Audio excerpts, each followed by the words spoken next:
ভালো, আপনি আমার আত্মীয় হচ্ছেন। আসসালামু আলাইকুম। সালামু আলাইকুম। ওয়ালাইকুম সালাম। কেমন আছেন? আলহামদুলিল্লাহ। বেচা বিক্রি কেমন? ফুলের চারা এগুলো মোটামুটি হয়, বেচাকেনা ভালো হয়। এগুলো কত কে? এগুলো চারা এগুলো এগুলো আপনার 30 টাকা আছে, 40 টাকা আছে। তাই এগুলো নাম কি? এই পটলের এগুলো কত চারা? এগুলো আপনার 6 টাকা 60 টাকা পিস। 6 টাকা 60 টাকা পিস। লেটুস পাতা এটা কিন্তু বাইরের প্রোডাক্ট ওটা। হ্যাঁ, তাহলে মরিচের চারা কত? মরিচ হলো 15 টাকা পিস।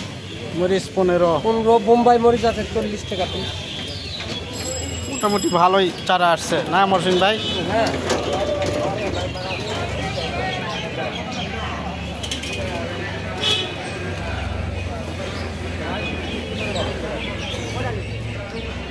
তাহলে বেগুনের চারা কত? 10 টাকা পিস। বেগুন 10। বেগুন 10।